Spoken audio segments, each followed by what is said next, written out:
Bonsoir à tous et à toutes.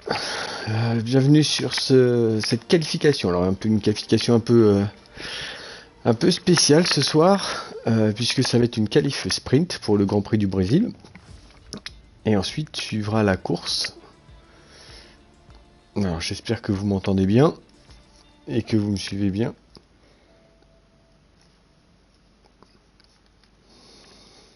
Donc je vais vous présenter la grille, la grille de cette course qualif sprint, d'accord.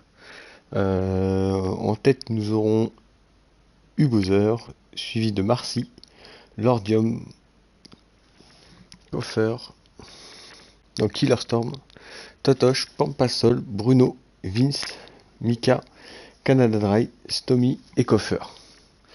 Bon, 13 pilotes ce soir.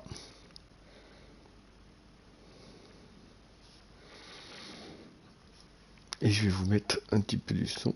Hop.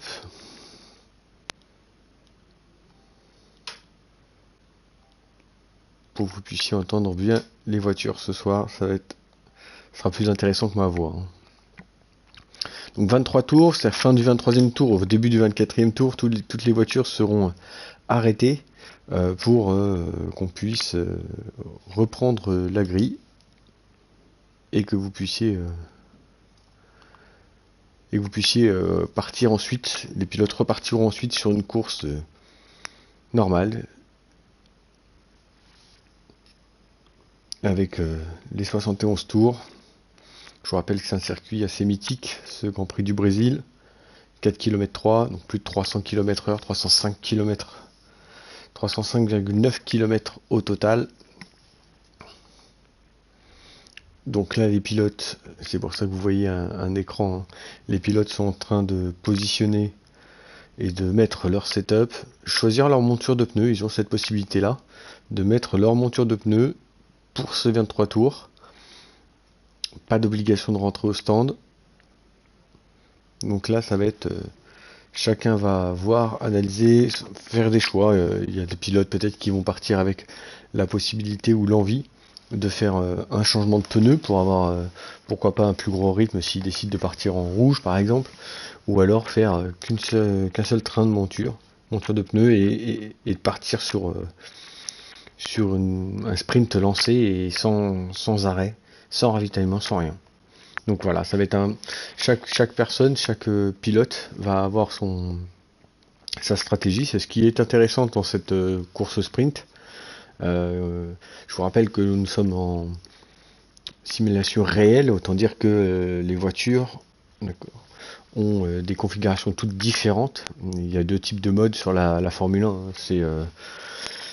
C'est égal ou perf réel. Égal, c'est-à-dire que toutes les voitures se ressemblent, ont à peu près le même châssis, la même puissance. En perf réaliste, les Mercedes, les Red Bull, McLaren, Ferrari sont les leaders, et puis les autres voitures comme les Alpine, Alfa Romeo, Alfa Tauri, voilà, ont des voitures moins puissantes, moins fiables entre guillemets, si je peux me permettre le terme. Euh, donc les réglages sont prépondérants dans ce type de course. Donc on va attendre que les pilotes choisissent bien leur monture de pneus. La quantité d'essence aussi peut avoir son impact, son importance. Donc là c'est 23 tours, donc fin du 24e.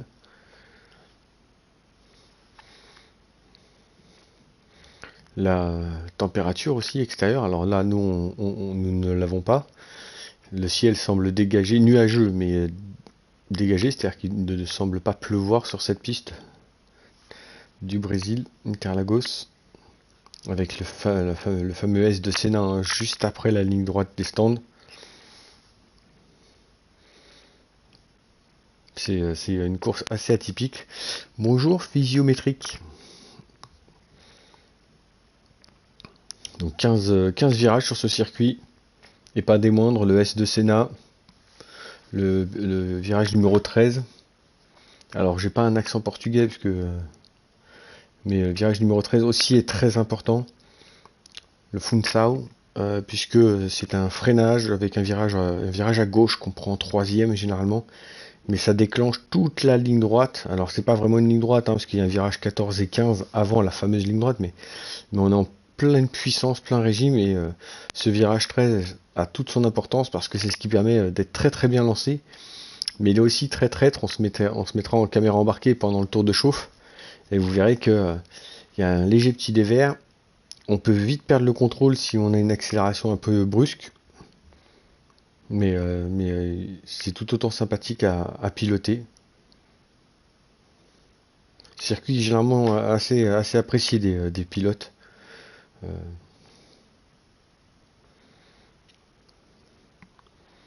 alors, je sais pas ce qu'on attend. Est-ce qu'on attend les 5 minutes réglementaires? Alors, je sais pas si vous m'entendez correctement. J'ai même pas été voir sur la diffusion. N'hésitez pas à me dire si vous entendez pas ma voix, hein. Enfin, si vous l'entendez pas, vous entendrez pas ce que je suis en train de vous dire. Mais si vous m'entendez, n'hésitez pas à le dire.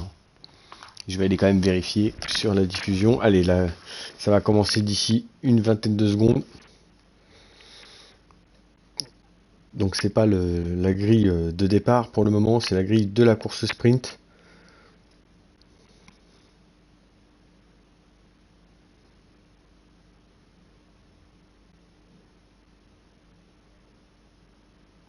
Alors là on est en course VRT, mais effectivement il y a un forum PSRT, alors j'ai pas le lien directement avec moi. Allez, je vais vous mettre la télémétrie, je vais vous mettre toutes les informations. Alors en tête, Hugo Zer avec la Mercedes, suivi de près par son coéquipier Marcy Lordium. Donc là, ce qui va être assez intéressant, c'est que ces trois pilotes-là, Hugo Zer, Marcy, Lordium, leur position sur cette grille est exactement la même qu'au championnat. Puisque Hugo Zer a aujourd'hui 324 points, Marcy 280 et Lordium 233. Killer Storm actuellement 7ème du championnat, lui avec sa Red Bull. Totosh. Killer Storm qui est 6ème, hein. C'est Totosh qui est 7ème. Avec alors Totosh qui vient de rejoindre, hein, cette écurie Red Bull lors du dernier mercato. Donc c'est sa deuxième course ce soir, on va le suivre de près. Pampasol, pilote Ferrari, 4ème actuellement du championnat des pilotes. Bruno, la deuxième Ferrari, 10ème lui aussi. Vince, pilote Alpine, qui vient aussi de rejoindre Alpine il y a très peu de temps, 9ème au classement général. Mika, 11ème. Et vous voyez, hein, là c'était le virage que je vous parlais tout à l'heure. Canada Dry, on va se mettre en caméra embarquée. Voilà, c'est ce virage là que je vous parlais, qui conditionne la relance. Canada Dry aujourd'hui, qui vient de rejoindre l'Alfa Romeo, la team Alfa Romeo, l'AlphaTauri de Stomy et Koffer, le deuxième pilote Alpine.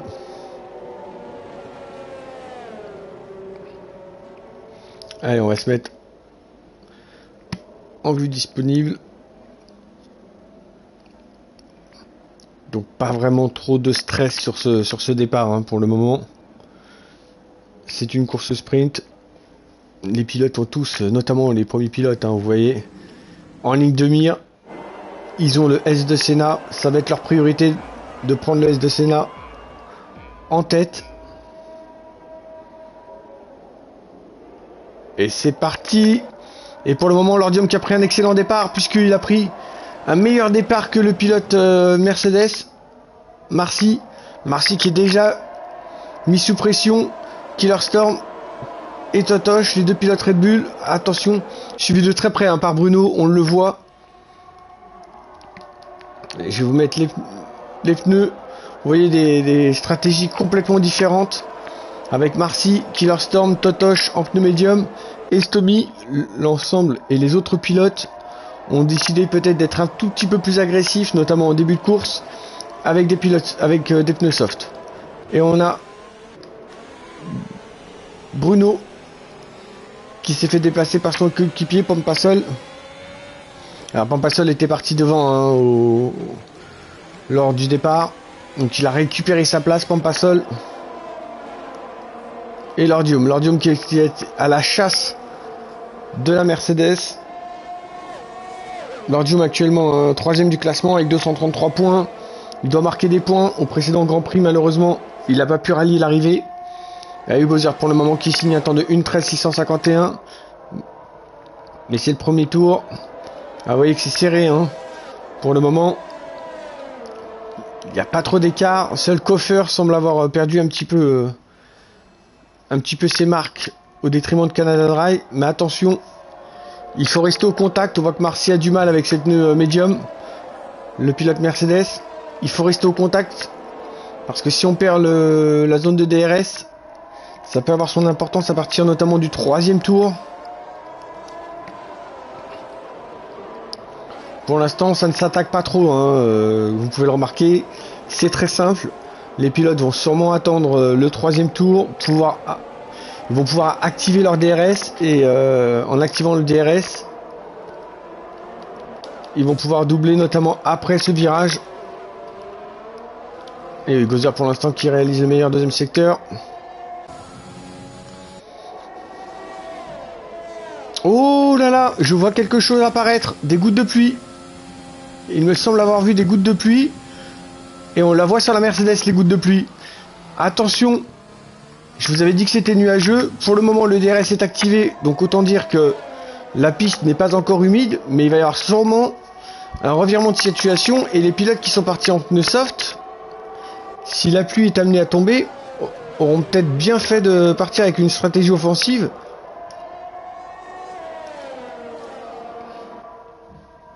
Donc attention. Allez, pilote en pneu médium, attention, ça va être très glissant, hein. Alors au Brésil, souvent c'est des trompes d'eau. Ayant déjà été au Brésil, alors pas pour voir un Grand Prix de Formule 1, mais je peux vous dire que quand ça tombe, c'est pas de la demi-mesure, ça tombe très fort et d'un seul coup. Et à contrario, ça s'arrête aussi très vite, mais avec des températures très élevées. Ce qui veut dire que la piste sèche très vite. Et on a vu Hugo Gozer glisser légèrement. Et on a Totosh qui est très proche de son coéquipier. Alors est-ce que Pampasol, lui qui est derrière... Oh bah on a vu Bruno partir à la faute.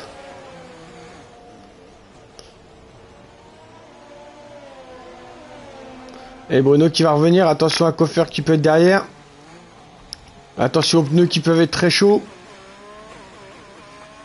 Ouais, des pneus très chauds, ça veut dire que moins d'adhérence. Et bon, la piste est trempée, donc automatiquement. Mais je pense que Bruno aussi s'était loupé puisqu'il est encore très loin.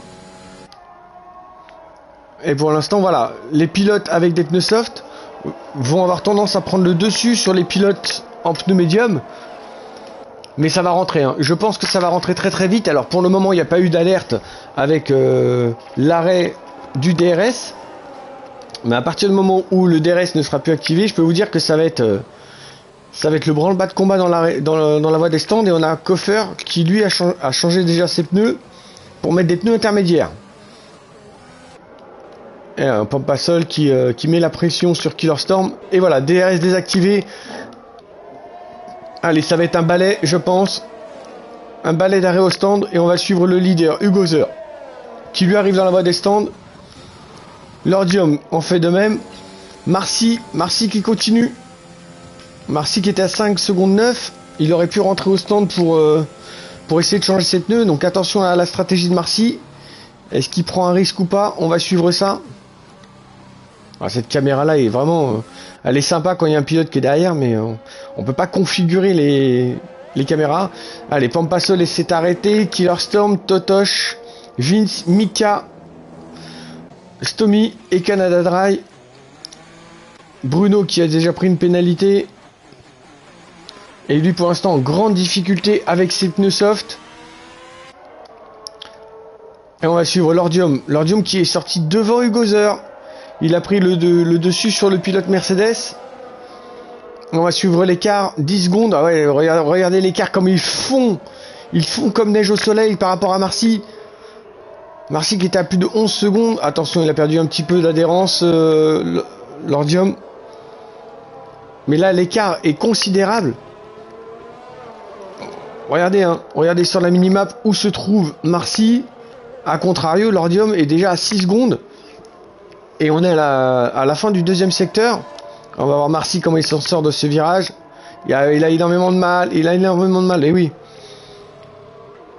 4 secondes 5. Et je pense que Lordium va voir 2 secondes 7. Voilà, vous voyez. Lordium voit déjà dans son rétro. Ah mais Marcy continue. Est-ce que la pluie... Est-ce que la pluie va durer longtemps? C'est peut-être ce que va tenter Marcy. Marcy c'est Totoche qui dépasse le pilote Alpine Vince. Et Hugozer aussi qui se débarrasse assez facilement du pilote Mercedes avec ses pneus médiums. La question c'est si la pluie s'arrête très rapidement, est-ce que Marcy va avoir fait le bon choix? Mais l'écart se creuse hein, rapidement, 2 secondes 6 déjà avec Hugozer, donc plus de 3 secondes avec Lordium. Et on va pas seul. Le pilote Ferrari qui pour le moment a gagné une place. Puisque Totoche était devant lui au départ de cette course et se retrouve à avoir gagné une place.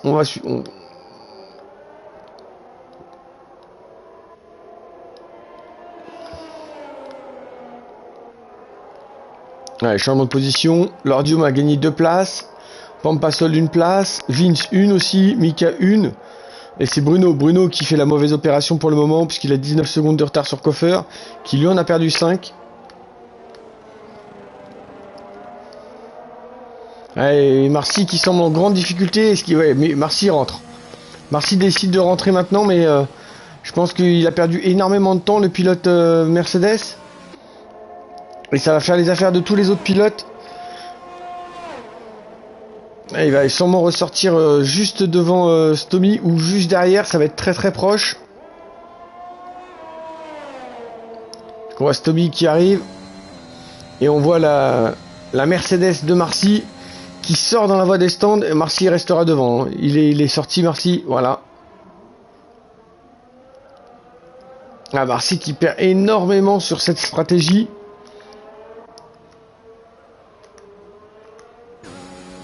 Ouais, on voit qu'il pleut, il pleut toujours.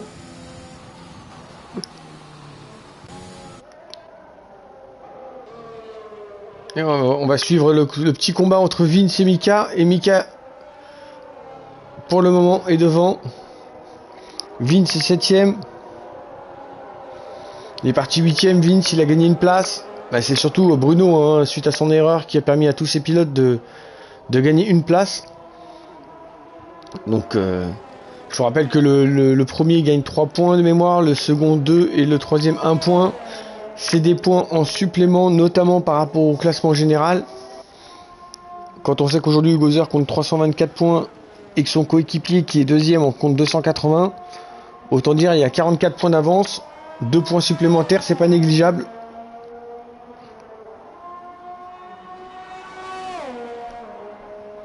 C'est toujours bon à prendre.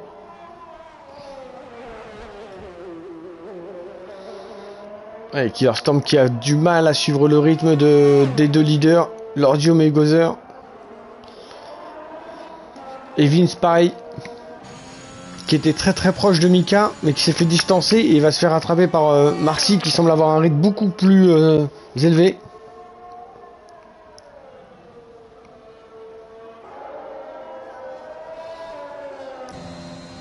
Stomy pour le moment à 8 secondes de Marcy. Et ouais, Marcy qui revient très très vite sur... C'est bizarre, les voitures semblent transparentes. Va falloir qu'on regarde la configuration de la session parce que ça me paraissait bizarre que Vince soit mis en transparent. Et Marcy maintenant qui va devoir attaquer s'il veut pouvoir remonter, notamment pour pouvoir démarrer la course du Brésil dans une autre possibilité. Ah, Vince a été déco, c'est peut-être pour ça. Vince avait été déco, peut-être pour ça que sa voiture était ouais, on la voit, elle est légèrement transparente. Ce qui n'apparaît pas, vous voyez, sur les autres voitures, on voit bien le halo. Le halo n'est pas transparent.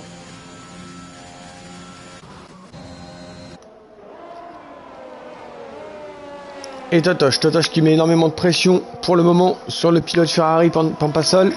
Et Bruno qui vient de se prendre 3 secondes de pénalité. Pas d'importance pour le moment puisqu'il est 12e.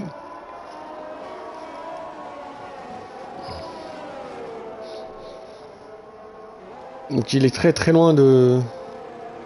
Voilà, je pense qu'il y a un pilote qui vient de... Si vous voyez plus les écarts hein, et l'intervalle qu'il y a entre chaque pilote, c'est tout simplement qu'il y a eu un bug. Un pilote a été déconnecté, je pense que c'est Vince. Et ça a créé un bug au niveau de la session. Et il faut attendre que les pilotes repassent devant la ligne des stands. Ce qui va être le cas de Killer Storm pour qu'on puisse avoir le delta. Voilà, 12 secondes de retard pour Killer Storm. Pampasol 8 secondes et Totosh 4 dixièmes, très proche à l'attaque.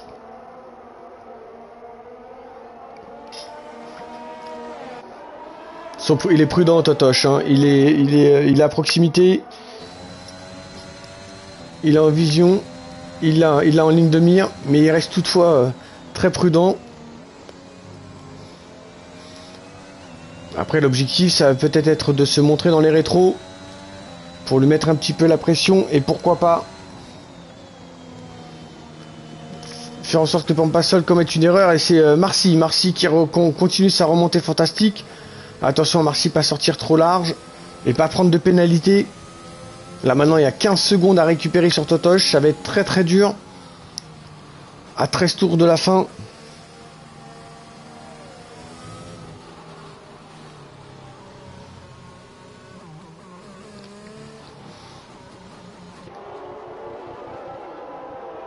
Il semble continuer de pleuvoir.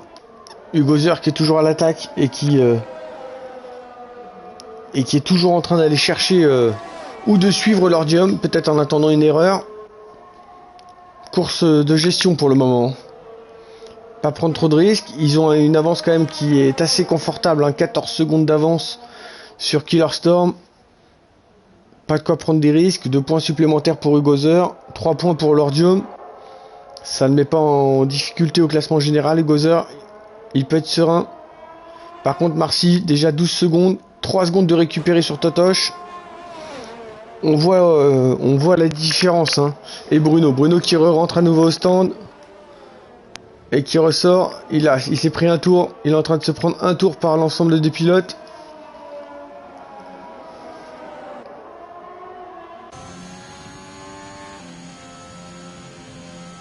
Et Mika, 3 secondes de pénalité. Mika, attention, puisqu'il a 6 secondes d'avance, on va dire, on va arrondir, 6 secondes d'avance sur Vince.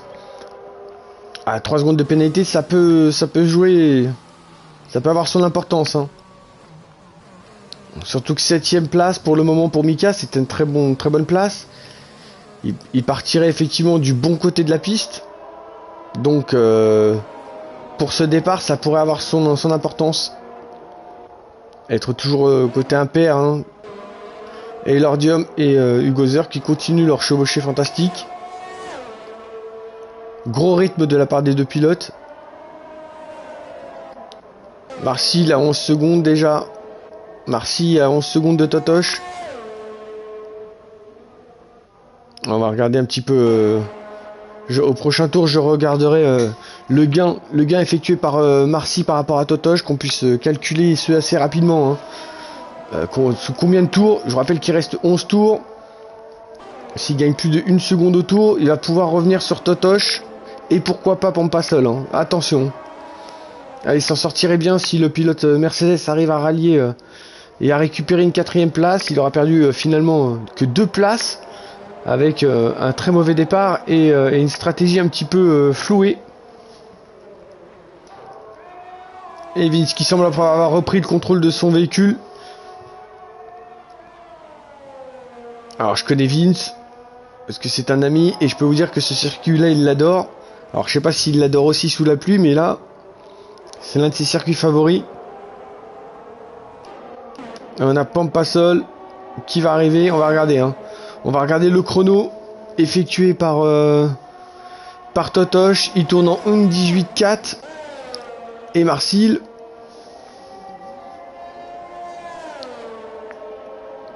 Il tourne en 1,17,7. Donc il gagne 7 dixièmes. Il gagne 7 dixièmes sur 10 tours. Ça fait 7 secondes. Il va falloir augmenter le rythme pour Marcy s'il veut pouvoir rallier, récupérer et rattraper ces deux pilotes.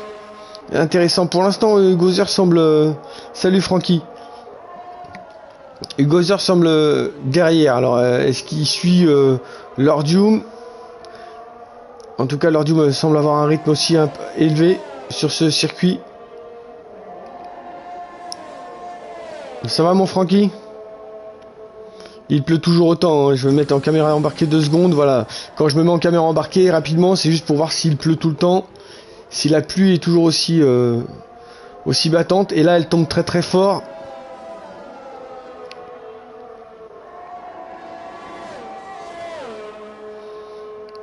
Et Marcy 10 secondes. Totoche qui met la pression sur Pampasol, mais pour le moment, il n'arrive pas à se débarrasser du pilote Ferrari.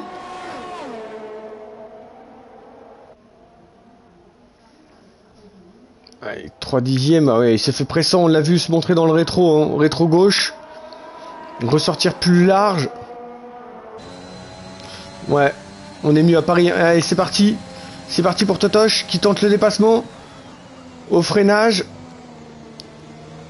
Allez, il tente le dépassement, oui, il prend l'intérieur.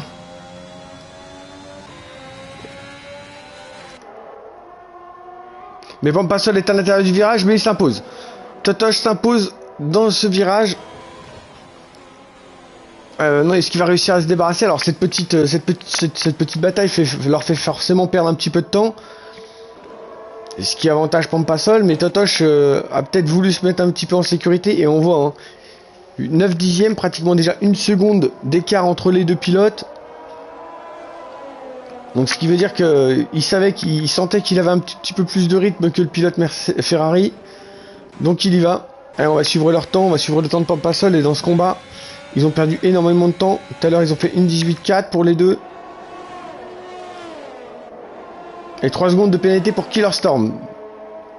Pour l'instant, il n'y a pas lieu de dramatiser. 1,19,7. Ouais, entre 1,18,4 et 1,19,7. Vous avez vu le temps perdu, 1 seconde 3. Et 1,17,6, toujours égal à lui-même. Hein. Tout à l'heure, il tournait en 1,17,7. Là, 1,17,6. Autant dire que pour le moment, c'est régulier pour Marcy. Mais ça sera peut-être pas suffisant pour aller chercher le pilote Ferrari et le pilote Red Bull. Killer Storm qui reste toujours entre 6 et 8 dixièmes. Hein. 6 et 8 dixièmes par rapport à Lordium. Des écarts se sont creusés. Vince qui semble aussi remonter sur Mika. Alors Bruno pour le moment semble avoir un drapeau bleu, hein, je pense. Alors je verrai avec le responsable de la session, mais j'ai l'impression de voir beaucoup de pilotes en transparent. C'est assez gênant quand on veut doubler. Parce que le pilote devant soi n'a pas de drapeau bleu. Mais quand vous pilotez, vous pouvez perdre vos points de repère avec un véhicule qui se trouve juste devant vous.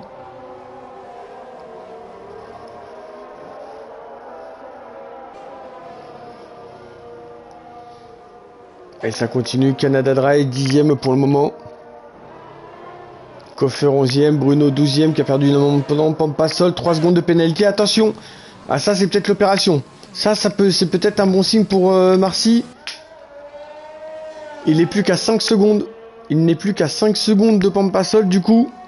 Avec ses 3 secondes de pénalité. Et ça le pilote Mercedes le sait. Hein. Il le sait, il le voit en ligne de mire. Il sait que maintenant son effort peut être fortement récompensé. Sans doubler le pilote Ferrari, il peut passer devant. Et s'élancer pour la course devant le pilote Ferrari en 6ème position.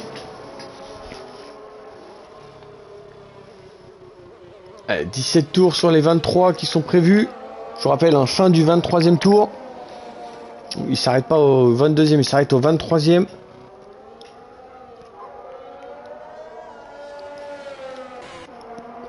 Et on va suivre un petit peu les pilotes qui sont derrière. Vince qui est toujours à 1 seconde 9 de Mika. On voit que Bruno a du rythme, Bruno, le pilote Ferrari, puisqu'il vient de dépasser Mika. Et Stomy, le pilote AlphaTauri, 9ème pour le moment. C'est un bon résultat, un 9ème pour AlphaTauri. Hein. Attention, ne vous méprenez pas. Perf réaliste, quand vous comptez les deux Mercedes, les deux Red Bull, les deux McLaren et les deux Ferrari, ça fait déjà 8 positions, donc 8 équipes qui sont censées être meilleures que vous. Donc avec une AlphaTauri, réussir à se positionner 9ème, c'est un très très bon résultat. Canada Drive 10ème, Koffer pour le moment 11ème et Bruno. Vince qui vous rend 3 secondes de pénalité, assez dommage pour Vince. Alors ça stabilise puisque Mika avait aussi 3 secondes de pénalité. Mais c'est dommage parce qu'il pouvait juste suivre le pilote Alfa Romeo. Il pouvait juste le suivre, Aston Martin pardon, il pouvait juste le suivre. Oh, bah c'est Vince qui est parti en tête à queue. Et là, voilà, il a essayé peut-être un petit peu de trop attaquer pour... Et moralité, il se retrouve maintenant très très loin du pilote. Alors, on a Lordium qui se rapproche considérablement. Est-ce qu'il a décidé maintenant de passer à l'attaque?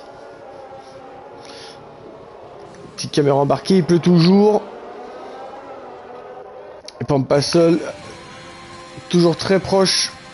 Ah, j'aime pas cette caméra. Alors cette caméra elle est très très bien parce que c'est l'ordinateur malheureusement qui choisit la caméra extérieure.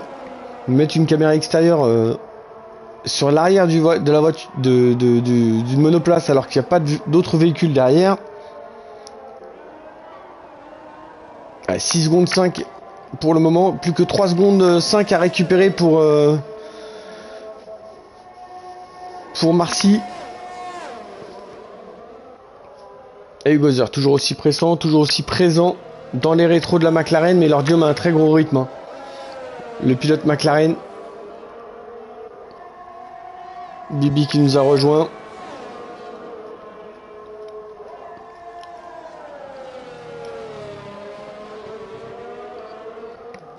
Et Canada Dry qui semble aussi rallier le pilote. Il semble avoir trouvé un petit peu de rythme, le pilote Aston Martin. Parce que là, Alfa Romeo, oh là, je suis fatigué aujourd'hui, Alfa Romeo, pardon. Alfa Romeo, parce que là, il est à moins d'une seconde. Il se fait d'autant plus pressant, le pilote Alfa Romeo.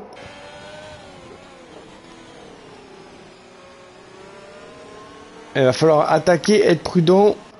Peut-être obliger le pilote AlphaTauri à faire une erreur. S'il est sous le coup d'une pénalité. Alors ça, les pilotes peuvent savoir, hein, ils interrogent leur ingénieur, Jeff, en demandant des détails sur le pilote qui était devant. Et le pilote qui est devant peut vous donner certaines indications. L'usure des pneus, la distance, la vitesse autour. Et Marcy. Marcy, 5 secondes 3, plus que 3 secondes.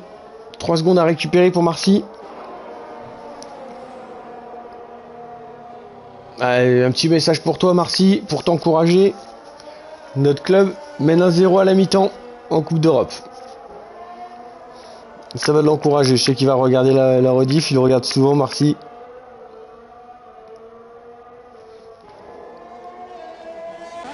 Ah, Hugo Zer qui se fait de plus en plus pressant. Ah, et là il commence à... Il était à 5 secondes, là il commence à être dans le diffuseur de la McLaren. Est-ce qu'il a décidé maintenant de porter son estocade? Parce qu'il estime que c'est le moment de prendre la tête et pourquoi pas d'aller chercher ces 3 points.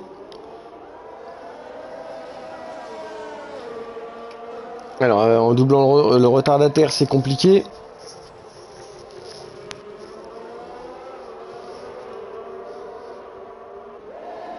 Mais il est toujours là. Il attend. Marcy, 3 secondes 6. Marcy, 3 secondes 6. Il est très proche. Il va l'avoir en ligne de mire. Rien de tête pour un pilote d'avoir le lièvre en ligne de mire. Parce que, voilà, il le voit à cette distance. Il voit qu'il est présent, qu'il est là. Et secteur 3. Un pilote est en travers. c'est Canada Dry. Allez, Bruno, 3 secondes de pénalité à nouveau, mais peu d'importance pour le moment, puisque il est 10e et Koffer est assez loin, hein, donc il est tranquille. On va revenir sur le devant de la scène et sur les pilotes qui sont actuellement en tête. Plus que 2 tours à parcourir pour ces pilotes. 8 km 6 à faire pour allier l'arrivée de cette course sprint. Et on a vu l'Ordium glisser, perdre un petit peu l'arrière. Attention au spin, ne pas en faire de trop.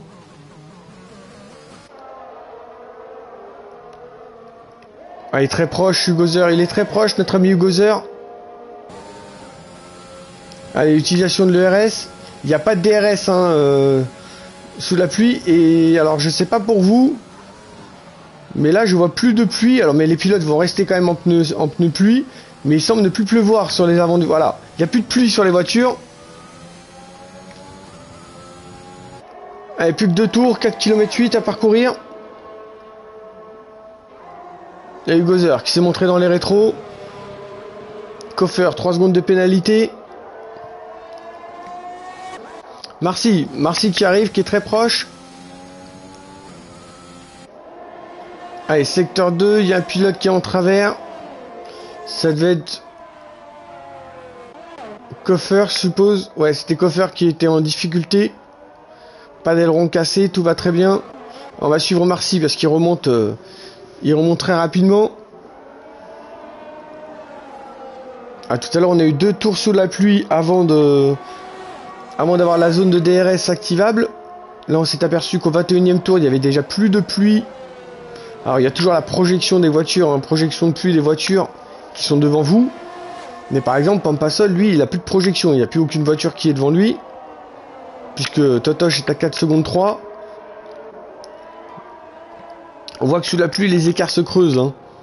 Ce qui n'est pas forcément le cas sous le sec. Sous le sec, c'est souvent assez proche. Les combats sont assez intensifs.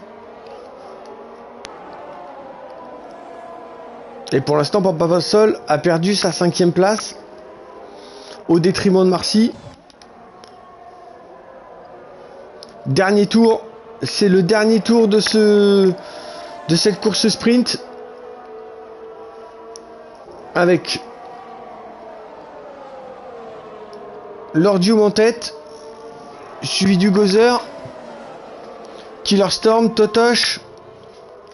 Et Marcy, est-ce qu'il va prendre le risque? Est-ce qu'il va tenter un dépassement ou est-ce qu'il va rester derrière en se disant que finalement Pampasol avec sa pénalité il prendra cette 5e place?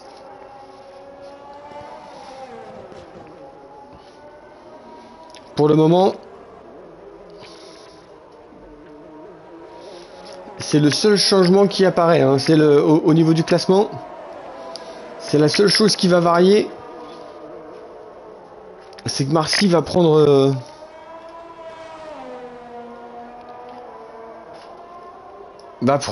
cette 5e place. Et voilà, c'est terminé pour l'Ordium. Là, vous voyez les pilotes qui ralentissent, c'est en soi assez normal, hein, puisqu'il n'y a pas de configuration de course à 25%. Voilà, les pilotes qui vont rentrer tranquillement. Totosh qui va franchir.